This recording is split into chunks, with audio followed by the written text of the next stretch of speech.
Good morning, everyone. Good afternoon and good evening, wherever you are throughout the world. Thank you very much for joining us today at the Professional Development Webinar Seminar of the Regional Studies Association. The Regional Studies Association is a global and interdisciplinary network for urban and regional development and policy. It supports its members with latest research, funding schemes, networking, publishing opportunities, and spaces to grow research and careers. Is one of the responses to the global pandemic that we've lived through during the past 2 years. The RSA board set up a professional development webinar series, which is what you're joining in the day today. Further detail about these kind of webinar series, because there's another one called Region Cities Industry Webinar Series as well, you can find at the RSA website. Just let me clarify some elements for our webinar today. It will be recorded and it will be made available at the RSA lounge. Please put in any questions in the Q&A box. We will have plenty of time to discuss. So part of the webinar is for you to ask questions. And I would also like to ask you, if you're tweeting, use the hashtag RSA webinar. Let me first introduce to you our two speakers that we have here today and thank them for their attendance. Thank you, Heike. Thank you, Pedro. So who we have here is Heike Meyer from the University of Bern in Switzerland. Heike is a professor of economic geography at the University of Bern in Switzerland.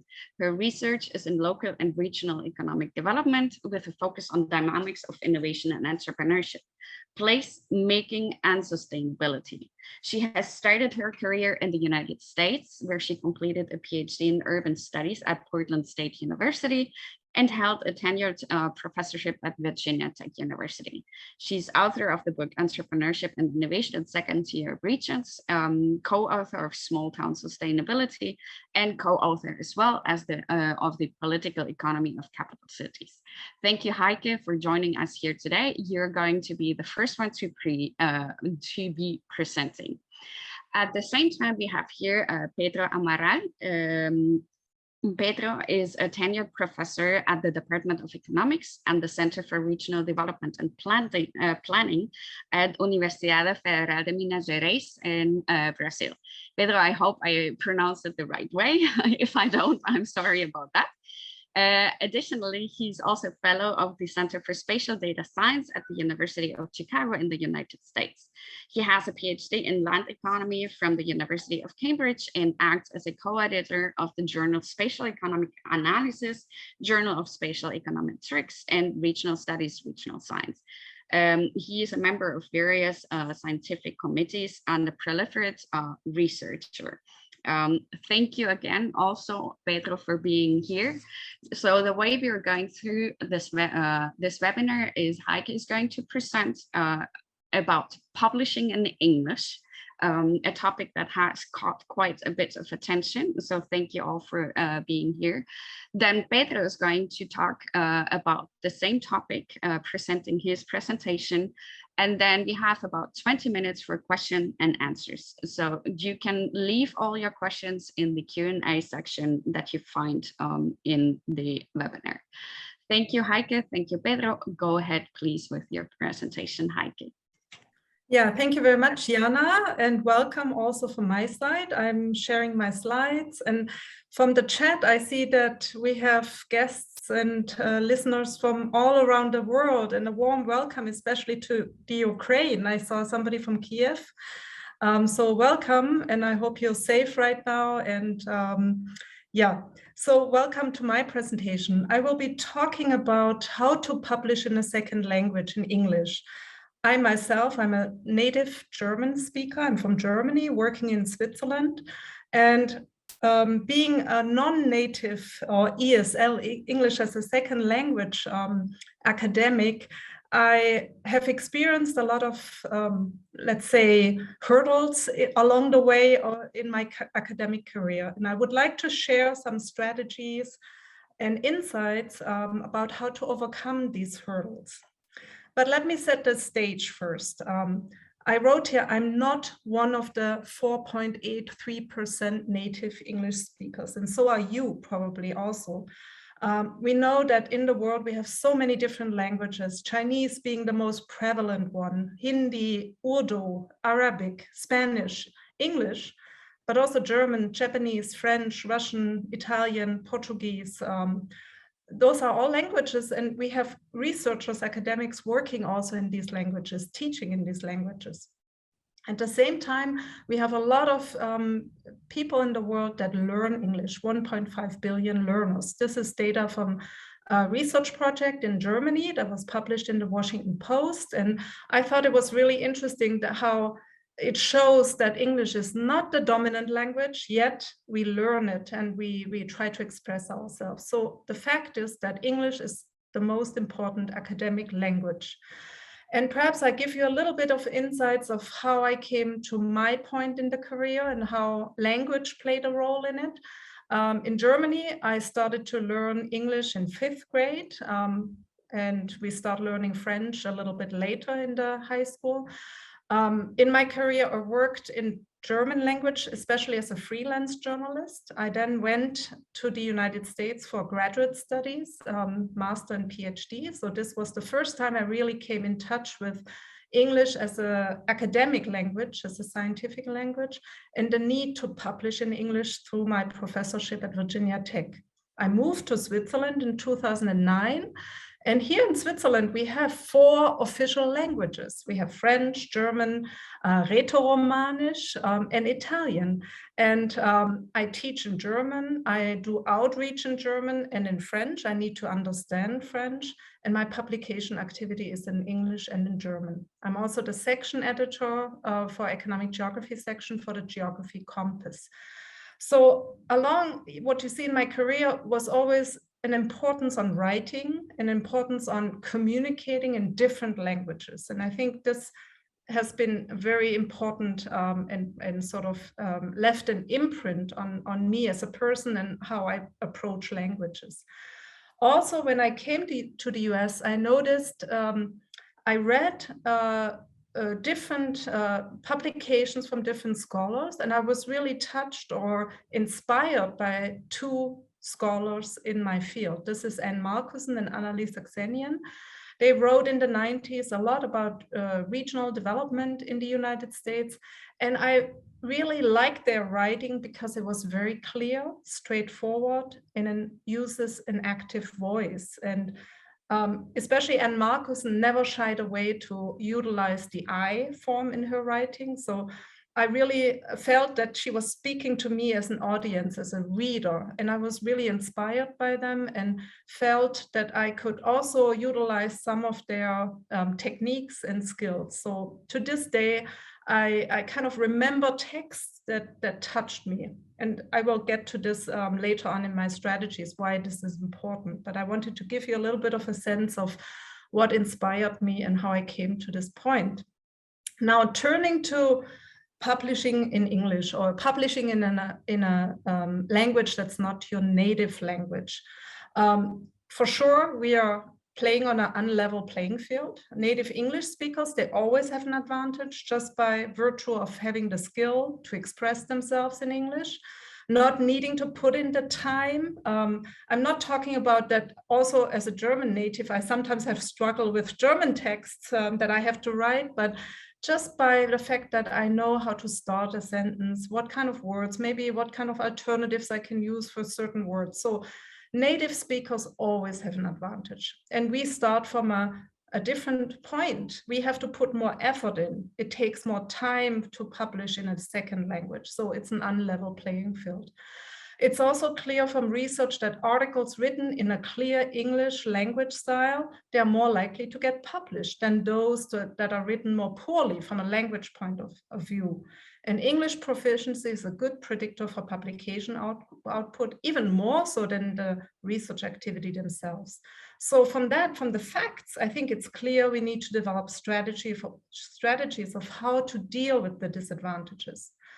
So I put together a few hints or strategies that I used in my work, and maybe that could also help you when you go about publishing in English.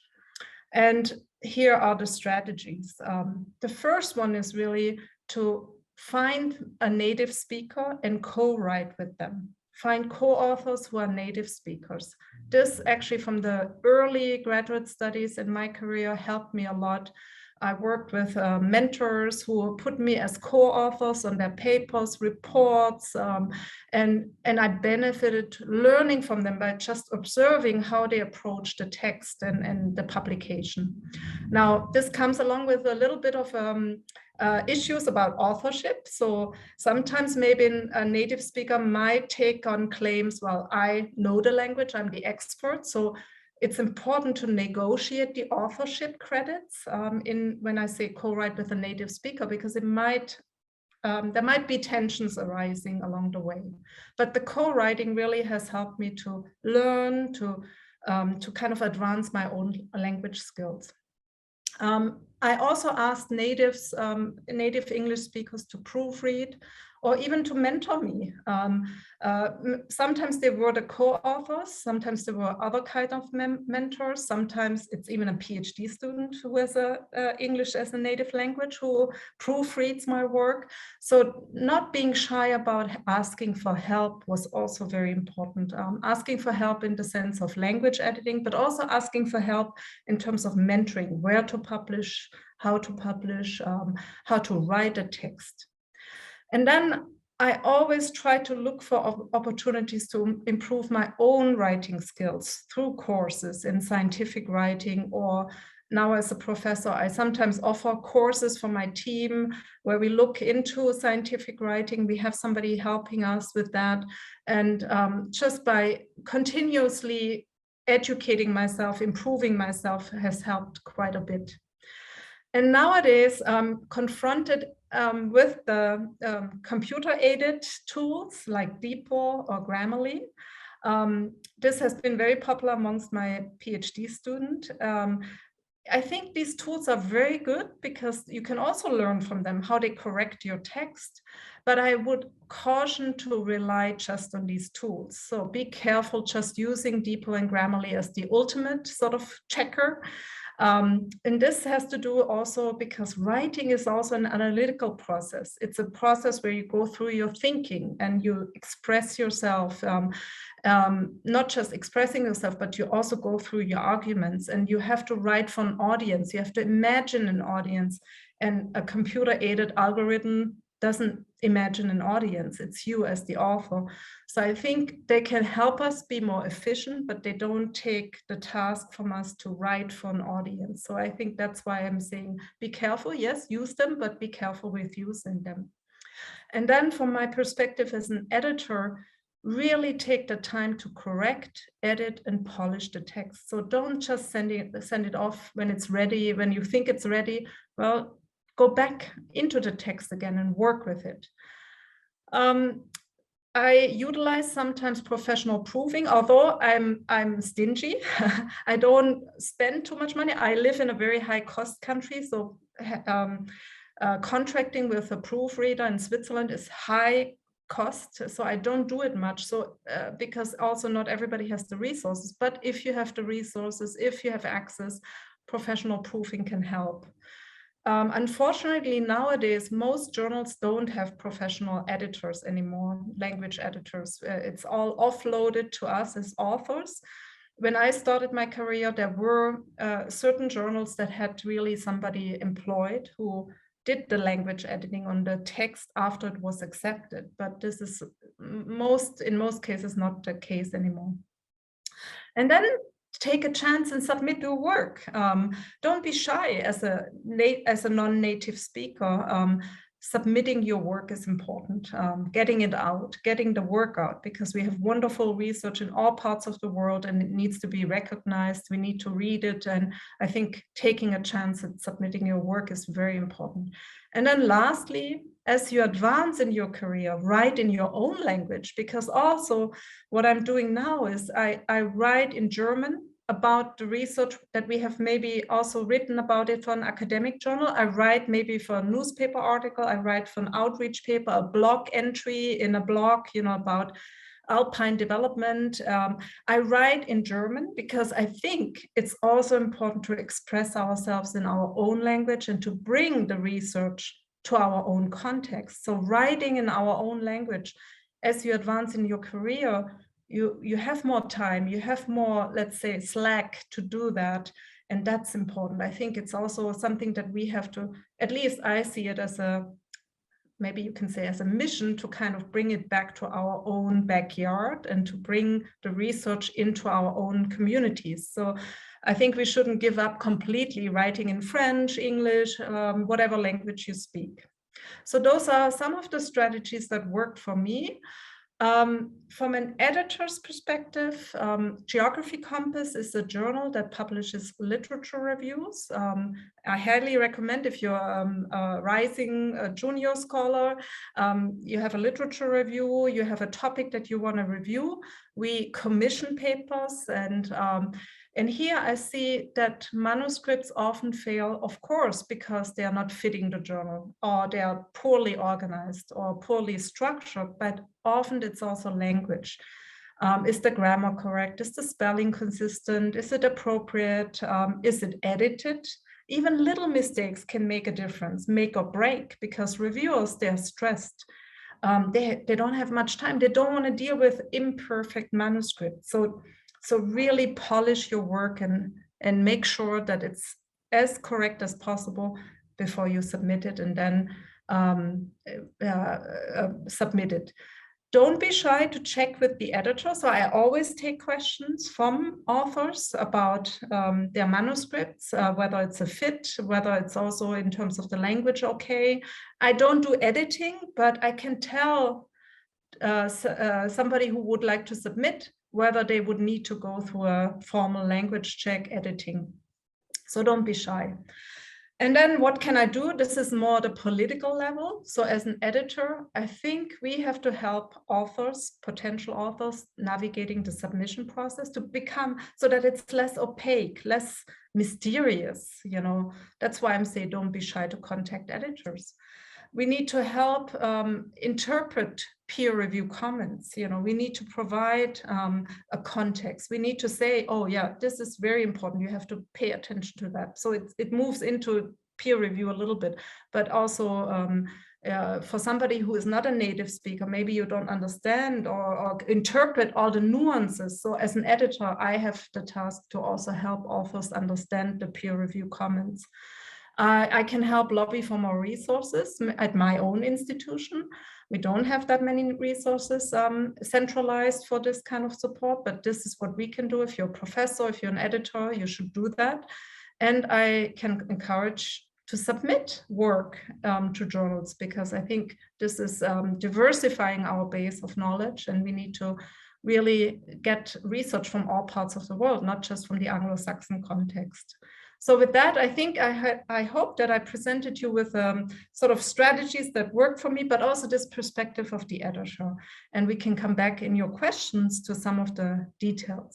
So thank you very much. Thank you so much, Heike, for that very insightful presentation. And I would now like to ask Pedro to present his part of this seminar. Pedro, the stage is yours. Thank you so much, Jana. Thank you so much, Heike, and everybody who's here, the Regional Studies Association as well, for setting this up for us. I think these webinars are really helpful. So Heike has already sent the most important messages. I'll just try to complement a little bit, but I fully agree with everything that she said, especially everything about also writing in your own language and how that's really helpful to build up a community and to bring knowledge to your place. But as you did, I'll start very briefly with my background so you can understand where my perspective on all this is coming from, because of course it's all about how we see the process and how we lived through it eventually. So I did my undergraduation and my master's in economics in Brazil. So I went all up to this stage as a student in Brazil. And then I just left Brazil to do my PhD that I did at the University of Cambridge, as Jana mentioned. And this was the first time I attempted to publish papers in English.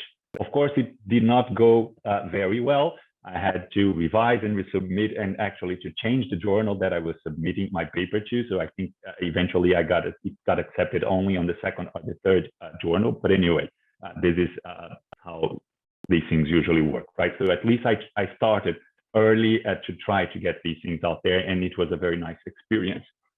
Today, roughly, I do 1.2 papers in Portuguese for each that I do in English. So I still try to publish a lot in my own language and try to place the papers accordingly. Some papers I think they would be better for a more broad audience, so that they should be translated or published in English, and some not. Jana already mentioned that. So I work and serve as co-editor of these journals, Regional Studies, Regional Sciences, Spatial Economic Analysis, and Journal of Spatial Econometrics, some of them for almost 10 years by now. I've already done over 60 paper revisions for journals in English only. So I've been reading a lot of things in English. I've been learning a lot from these. And this is also, it helped me to get better at also writing reviews for these journals. So this is my perspective on all this writing in English. So I have good and bad news about this. The bad news, of course, we know and we live through it all the time, right? When we try to submit a paper in English. I mean, we have a lagged start because of course, it's not our first language. We have to learn it. We have to learn how to use it properly and everything that comes with it. There are higher obstacles for us when we're trying to get to the right audience and we're trying to frame our speech in a way that it would make the message that we want to give clear. It would deliver it clearly to who we want. Papers in English usually have different structure from those, at least in Portuguese. I don't know how it works out there for other languages, but the structure is quite different. The way you frame the paper, the way the introduction is expected to be, so how you do everything.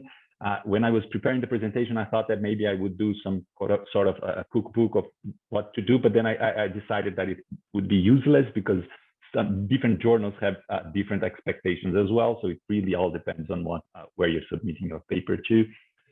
So we have to take into consideration like how to use these different language and the spatial context of our research. Because I don't know about you, but I mostly still do research on Brazil, even if I'm publishing in English. So I have to have this awareness of like how to place Brazil in this more international context as well. So to set this broad audience, this is an important thing because sometimes when we submit papers, for example, when I submit a paper in Brazil, I often get reviews saying, well, this is a very interesting paper, but you need to set it better for an international audience. And I'm always wondering if all the papers I've read that are like the location around this airport in Manchester in the UK, did they really have the same issue that they had to set everything for international audience? To be honest, I don't think so. But again, this is another obstacle that we have to face. So we do have to try to frame everything for broad audiences all the time. The good news, there has been increased awareness of diversity in the academic publishing atmosphere. So people know that this is an issue. People are more aware that there are differences. The way people handle papers, the way they structure their papers, the way the literature review is thought of. So the awareness has been increasing over time. This is very important. The journals of the Regional Studies Association, for example, we see that they have a much more diverse editorial board trying to take care of this. Because whenever I get a paper as an editor that comes from a different country that is not the usual, like the big publishers out there, I always have this thing in mind that I need to find a reviewer from that country because they will know all of this. They will know how everything works there. So this awareness is working, is increasing, and that's a good news for us. And also there's more availability of resources, both for published papers and for publishing. By published papers, I mean, it's easier for us now to, if, for example, I want to submit a paper to a given journal, it's so much easier for me now than it was 10, 15 years before to find several papers from that journal, to learn how the papers are structured within that journal. So to learn how the audience of that journal expects the papers to be. And for publishing is the same. Now it's easier for me to get a proof review if I need, that is from a different country, so I can find different prices and I can see if I'll be able to pay it or not. So there are more resources both for us, for our own learning, and to also get our papers out there.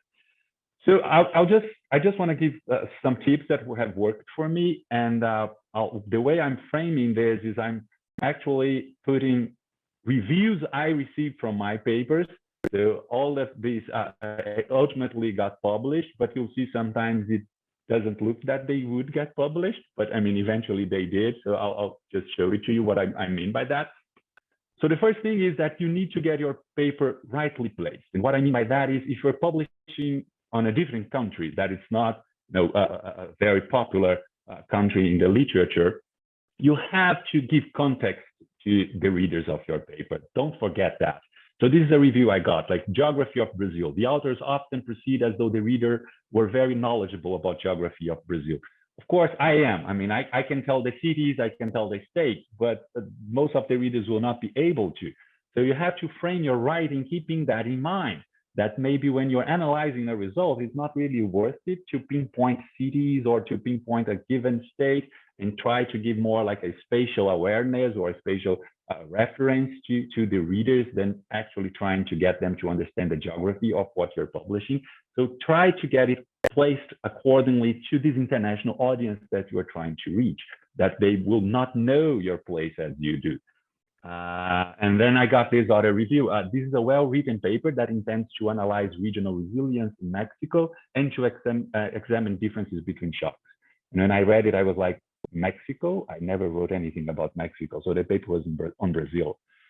So this is how bad placed it was. I mean, the reader, the reviewer even got it wrong, like what I was, the place I was writing about, because I didn't place it correctly, right? So really, this is something that we need to be more aware to make sure that we get the message right.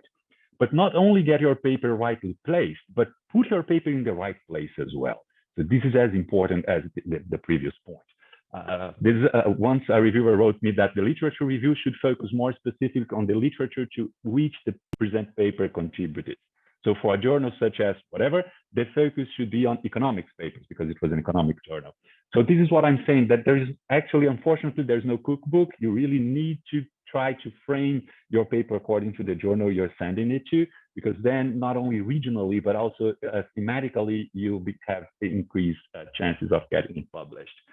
And also read several things about that journal. It will help you not only to contextualize it within the literature, but again, as I said, to also get the structure of that journal and how the papers there are usually structured. So this reviewer said there are no citations to papers published by the journal I was submitting to in the literature review. So it was not clear how the paper was placed in the literature and blah, blah, blah. English review. I mean, this is a big thing, right? All the papers I submit, I'll get a comment about this. Like it's all the time. I still can't get rid of this. But the comments can be either good or bad. So, for example, they may say that there are issues with English throughout the paper, but they are sympathetic to it. Or they just can say, I could understand almost all of you wrote, but the paper is littered with grammatical errors. I mean, it really depends on if you get like a nice reviewer or a not so nice reviewer in the end. The message I would like to give you here is that at least what has been working for me, as Heike said, it's to review, and try to get someone that knows English better than you to also read your paper. At the beginning, I would send my papers to proofreading before submitting to journals. Now my English is not that bad anymore, so I usually submit it as only with my co-authors actually paying a lot of attention to language and using the tools that Heike mentioned. But of course, I always get these comments, and then after the paper is accepted, then I send it for proofreading because it's the final version, right? So I don't have to keep sending it for revised versions and then spend much more money. So it really depends on your English level and your co-authors as well, how you can do this. But I mean, it is an issue, and it may take more money from that.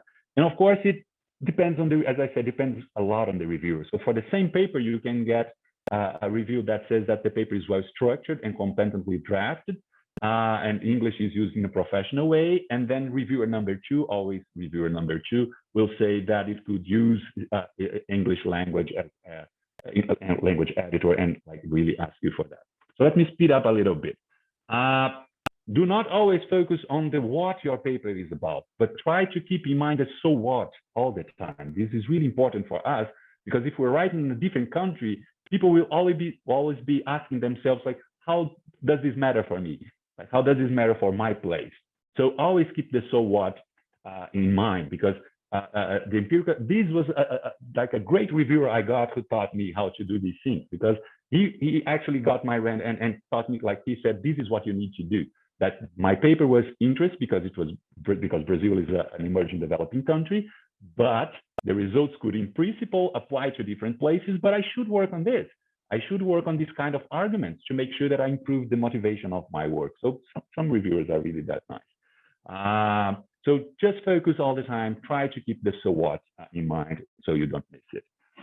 And if you do not know to which port you are sailing, of course, no wind is going to be favorable to you. So keep clear in your mind what is the main message that you want to send, and everything in your paper, try to relate it to that.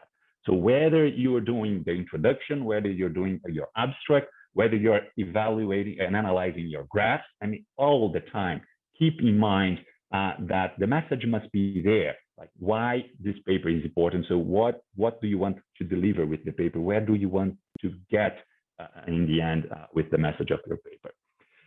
And address the reviewers like really properly. So this is an internet meme from Brazil. I'm not sure in your country you had Woody Woodpecker, but what says in Portuguese is obrigado amigo, você é amigo, which translates to thank you friend, you are a friend. So this is a quote from one of the Woodpecker episodes.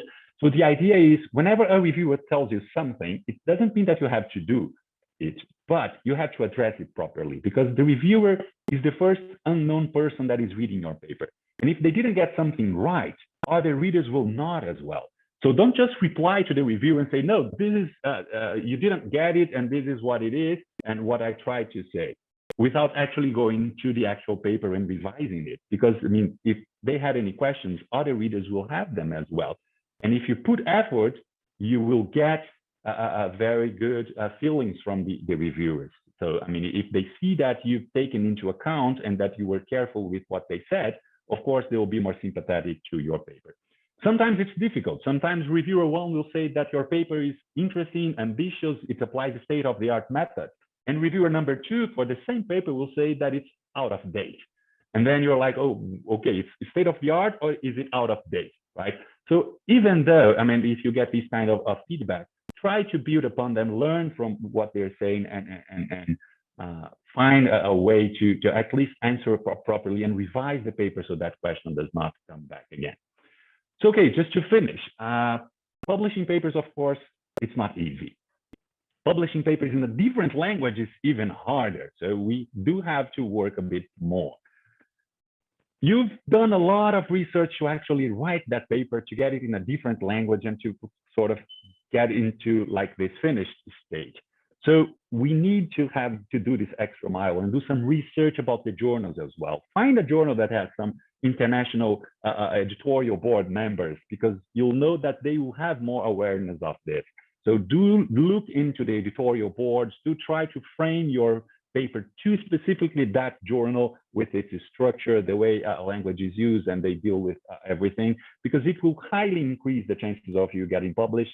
And I mean, you've done the hardest part already. So just do this final research to frame correctly the paper where you want.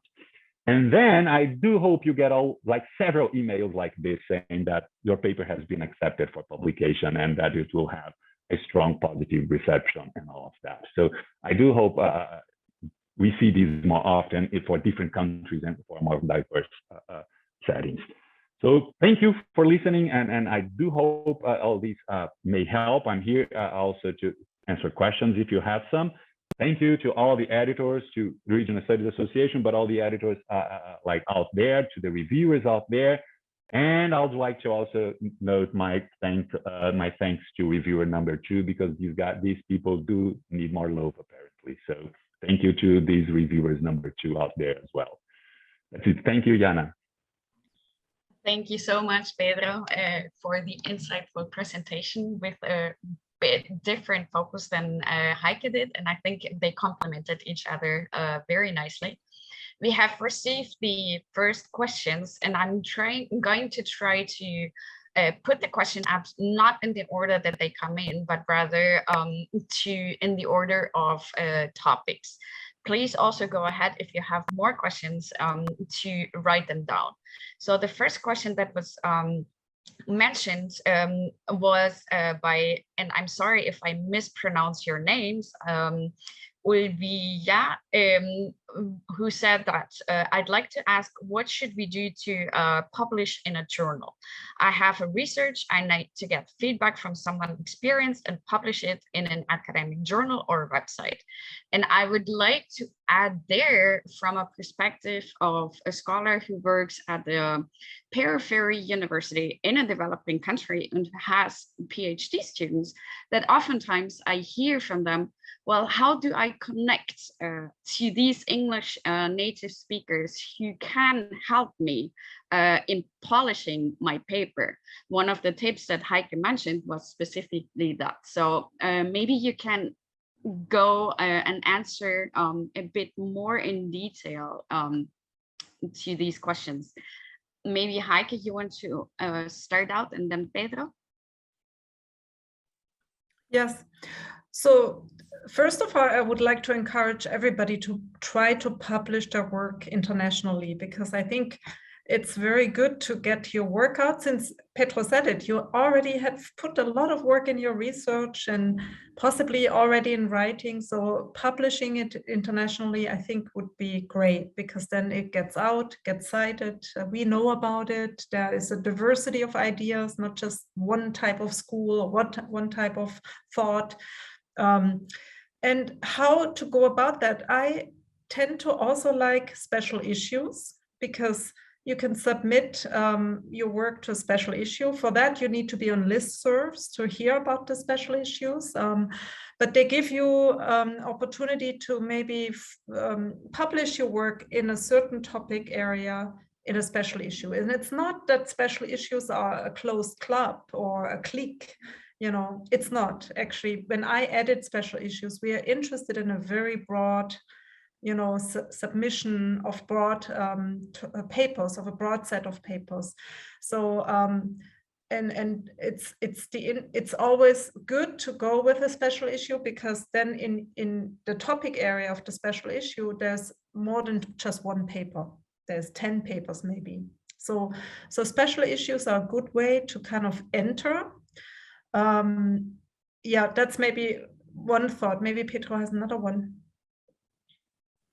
Yeah, that's a good thing. And it is a good question, right? Because it's hard. I remember the first time I got a co-author that wasn't a Brazilian was when I was in my PhD. So I was already out there.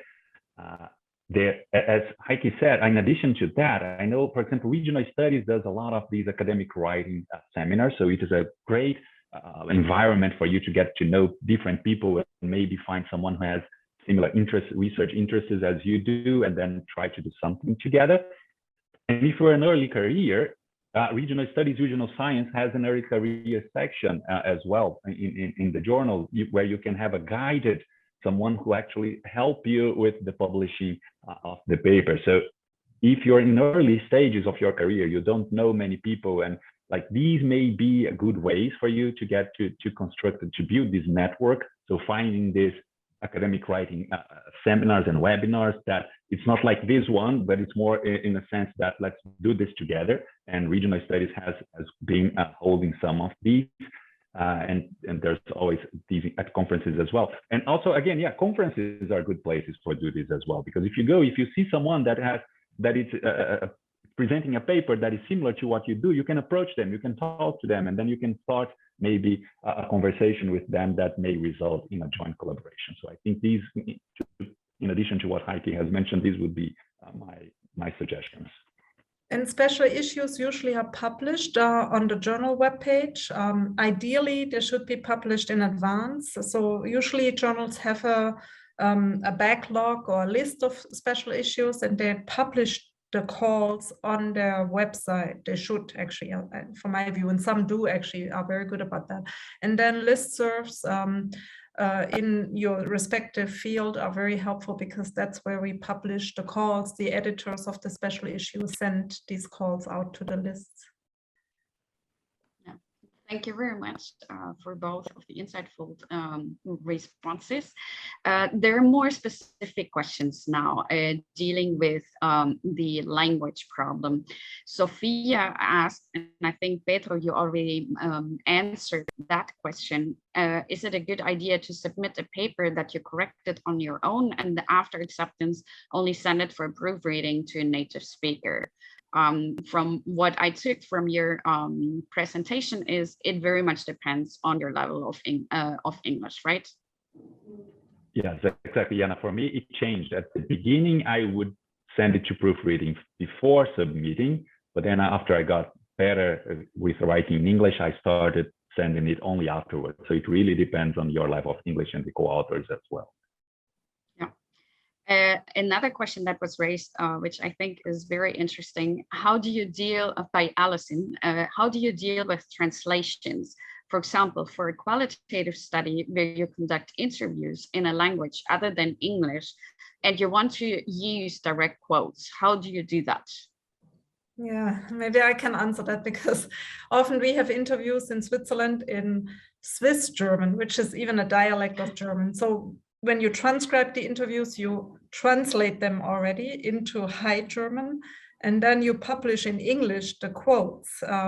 So I think what we do is we keep track of these translations, having a record of translating, sometimes in the paper, sometimes in a table, in the code, in your software, and then most of the time we also show the subjects, the interview subjects, the paper, and get their authorization of the use of the direct quote.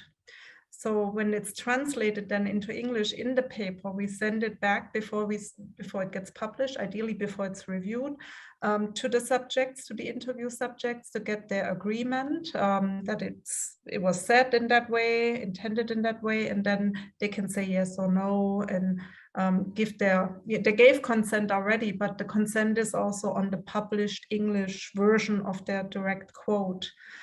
So I think these two things, keeping a record of these translations and getting the consent, would be, in my view, a very important process to go through. In the end, when you publish it, nobody will check that, but it's for your own traceability and let's say, how do you say, your own truthfulness and responsibility against subjects. I think it would be important to go through a process. Perfect, thank you, Heike. I don't know, Pedro, do you want to compliment something on that? Probably not. Okay. I think we can do another one, because Heike did a very comprehensive answer. Yeah. Sarah was also asking a question related to that. If I use books for my article that are actually from English but translated into my mother language, is it necessary to rely on the original literature? Okay, so let's start with me. It depends on how you're doing the quotations for this book. If you're just using it as a reference in the literature, so you're not doing like actual citations from a given page and how it's written, you can just be based on the language that you read the book. I mean, because you'll be citing ideas, right? You won't be citing text. So I think it's all about that. If you're citing the ideas, it doesn't really matter the language that you read the book from. But of course, if you're citing the text itself, you do need to go to the original language to cite it rightly, and actually the quotation must be matching what is in the book.